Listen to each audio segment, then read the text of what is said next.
É o nosso dever levar a palavra de Deus todos os dias aqui na Rádio Barroso Mix. Vamos continuar então na Bíblia. Depois desse evangelho de hoje, agora nós iremos para o estudo bíblico de Gênesis a Apocalipse. Estamos já no livro de Jó, hoje o quarto estudo. Sejam todos bem-vindos, que a paz do Senhor Jesus esteja com você. Eu sou Rafael Henrique e eu sou catequista. E estamos chegando agora num dos momentos mais impressionantes de todo o livro de Jó.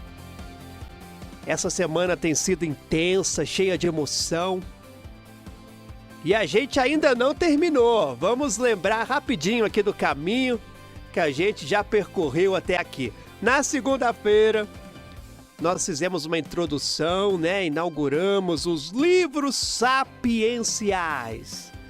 Terminamos semana passada os livros históricos, no segundo livro de Macabeus, e agora entramos num novo bloco, são os livros sapienciais. Conhecemos quem era Jó e por que esse livro é tão especial.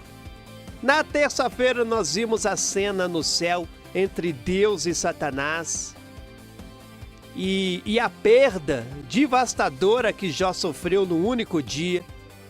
Ontem, nós ouvimos os três amigos que tentaram explicar o sofrimento de Jó de uma forma totalmente errada, Ouvimos o grito de dor de Jó, que mesmo no fundo do poço, disse aquelas palavras que arrepiam. Ele disse: eu sei que o meu Redentor vive. Hoje, duas coisas enormes vão acontecer. Primeiro vai entrar um personagem novo, que ninguém esperava. Depois, o próprio Deus vai falar. Segura o coração, vem comigo. Começa agora o estudo bíblico da Rádio Barroso Mix. Viva feliz. Viva a palavra de Deus. Rádio Barroso Mix. Rádio Barroso Mix.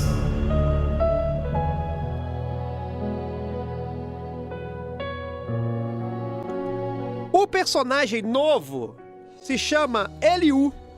Eliú.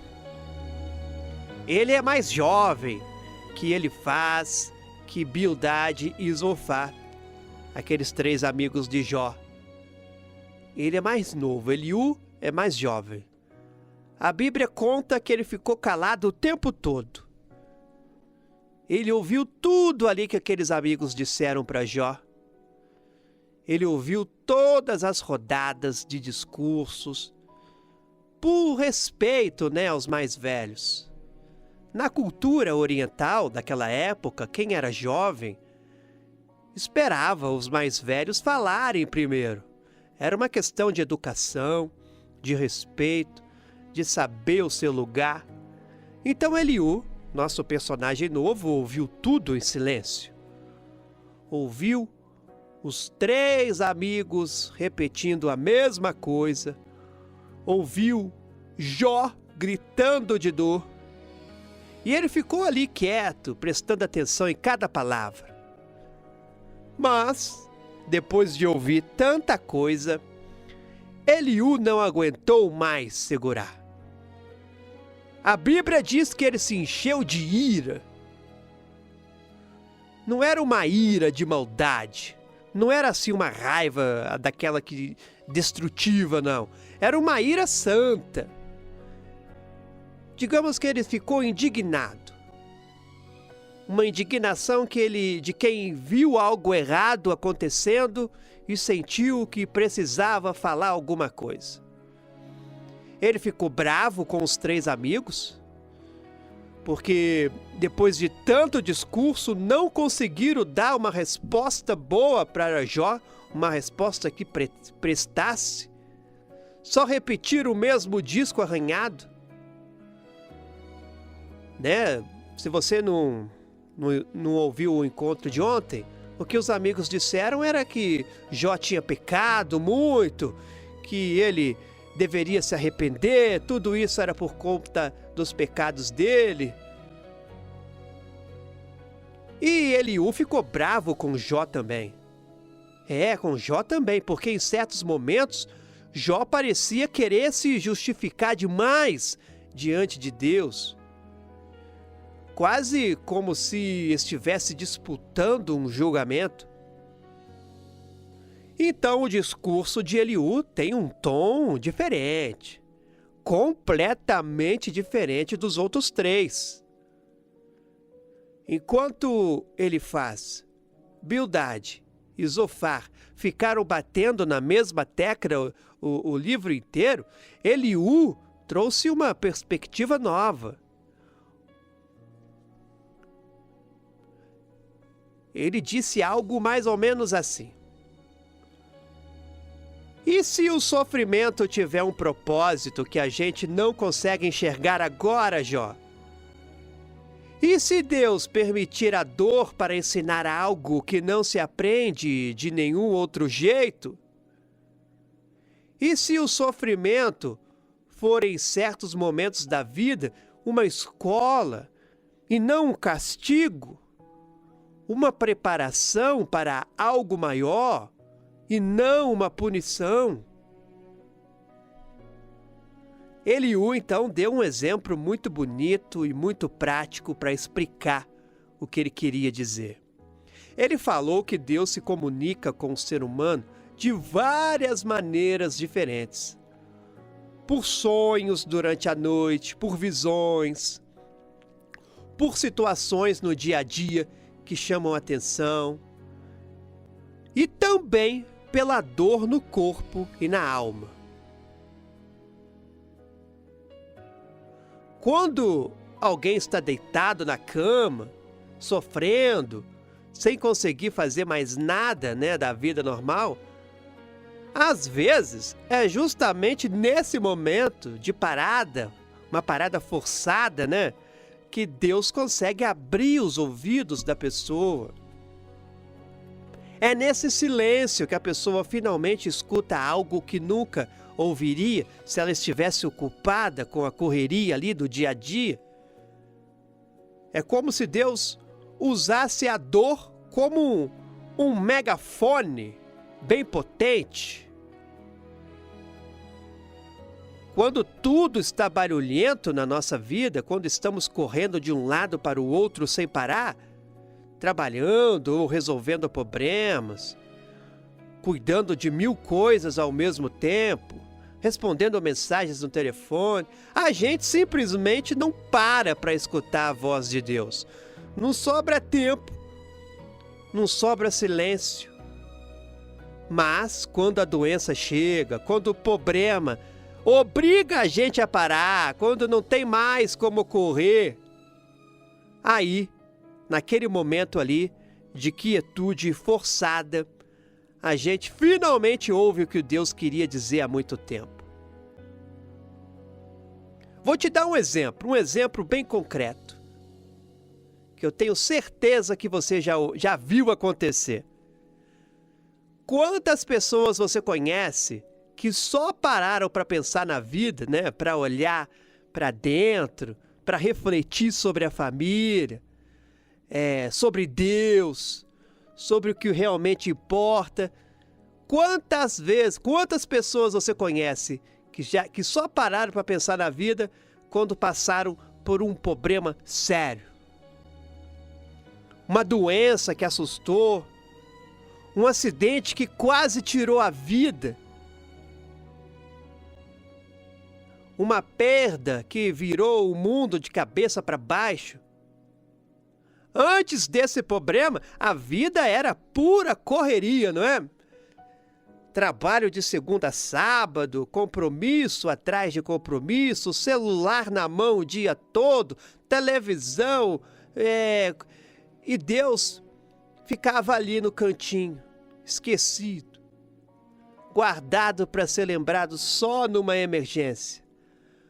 Mas aí, quando a dor chegou com força, essas mesmas pessoas olharam para o céu e disseram com sinceridade: Deus, eu preciso de você. Eu não dou conta sozinho, me ajuda. Isso não quer dizer que Deus mandou a dor de propósito para machucar, não é isso. Mas quer dizer que Deus é poderoso e sábio o suficiente para usar até a dor, até aquilo que era para destruir, para nos aproximar dele. Então Eliú também disse algo que serve de ponte perfeita para o que vem a seguir. Eliú declarou que Deus é grande demais para que a nossa mente limitada compreenda tudo o que ele faz. Os caminhos de Deus estão muito acima dos nossos caminhos. A sabedoria de Deus é tão grande, tão profunda, que a gente não consegue entender. A gente mal consegue arranhar a superfície. E com essas palavras, sem saber, Eliú preparou o terreno para o grande momento do livro. O grande momento do livro está no capítulo 38. Porque aqui Deus fala. E que fala? A Bíblia diz que o Senhor respondeu a Jó de dentro de uma tempestade. Agora imagine essa cena comigo, com todos os detalhes. Os céus, que estavam claros, começaram a escurecer rapidamente.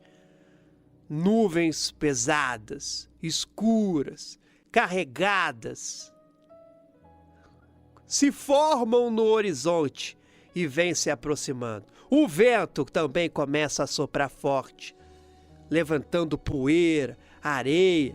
Raios também cortam o céu de um lado ao outro. Trovões faz a terra tremer debaixo dos pés. E no meio daquela tempestade avassaladora, poderosa, uma voz se levanta. E não é uma voz humana. É a voz do Criador do universo.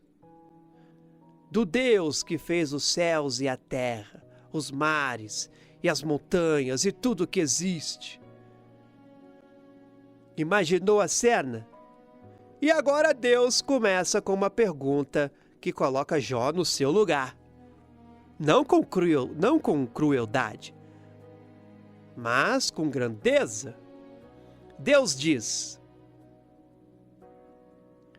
quem é esse que escurece os meus planos com palavras sem conhecimento? Cinge os teus lombos como homem. Prepara-te. Eu te perguntarei e tu me responderás. E então, vem uma série de perguntas que Deus vai fazer. As perguntas são: onde você estava quando eu fundei a terra? Responde, se é que tens entendimento. Quem fixou as medidas dela?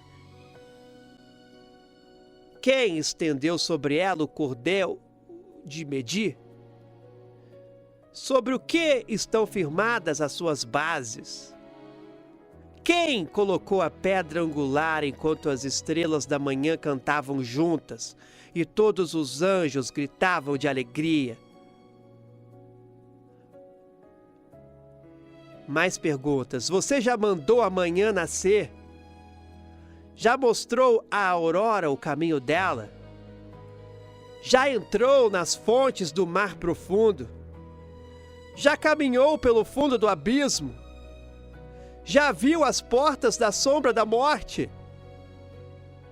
Consegue amarrar as correntes? Consegue soltar os laços de Orion?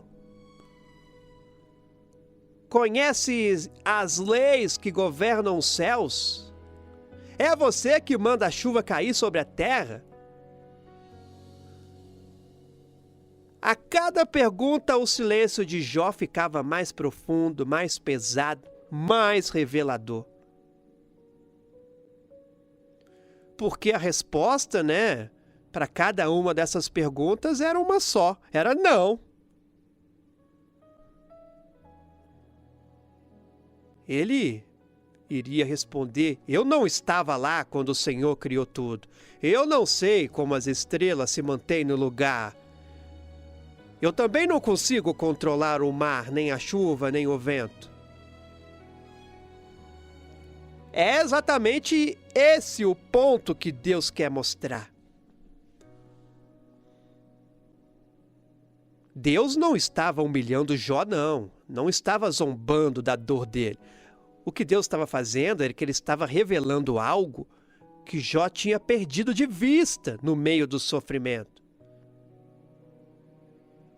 Por exemplo, que existe um mistério na criação, um plano, uma sabedoria que é grande demais, vasta demais, profunda demais para caber na mente de qualquer ser humano. Nós, seres humanos, somos pequenos. Não porque somos sem valor, não, de jeito nenhum. Deus não pensa isso de nós, mas porque o Criador, ele é infinitamente, imensamente, incompreensivelmente maior do que tudo que a gente pode imaginar. É como se fosse uma formiguinha tentando entender, por exemplo, como o arquiteto projetou uma cidade inteira. A formiga pode andar ali pelas ruas, pode entrar nos prédios, mas jamais ela vai compreender, né, tudo. A planta, os cálculos, as decisões, a visão de quem projetou tudo aquilo. A distância é grande demais. Bom, agora multiplica essa distância por infinito. E aí você começa a ter uma ideia da distância entre a nossa mente humana e a mente de Deus.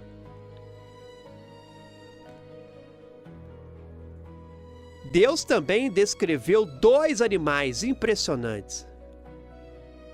O behemoth, esse animal era uma criatura terrestre com ossos duros, como tubos de bronze. E ele era forte, uma força descomunal. E o Leviatã, que era uma criatura marinha terrificante com escamas impenetráveis. Então a mensagem era clara. Jó, se você não consegue nem domar essas criaturas que eu fiz, como quer compreender todos os meus planos? E a reação de Jó foi de uma beleza indescritível. Ele disse o seguinte: Deus, eu não falei do que não entendia, de coisas grandes demais para mim. Eu te conhecia só de ouvir falar, mas agora os meus olhos te veem. A dor que parecia destruição se tornou o caminho para o encontro real, profundo e transformador com Deus. Antes, né, a fé de Jó era de ouvir dizer, digamos assim. Agora ele estava vendo, né, com os próprios olhos. Amanhã é o nosso último episódio, hein, meus irmãos? Amanhã eu vou te contar como Deus resolveu tudo. O que disse sobre os amigos de Jó. E também amanhã nós vamos pegar tudo que nós estudamos e vamos colocar em prática. Vamos ver quais são as 3 grandes lições que esse livro deixa para a sua vida. Amanhã, então, é o dia que a gente vai resumir tudo e colocar em prática os ensinamentos do livro de Jó. Não perca, viu? Amanhã vamos encerrar o livro de Jó aqui na Barroso Mix. Que Deus te abençoe, te guarde, te dê paz e não perca o estudo de amanhã.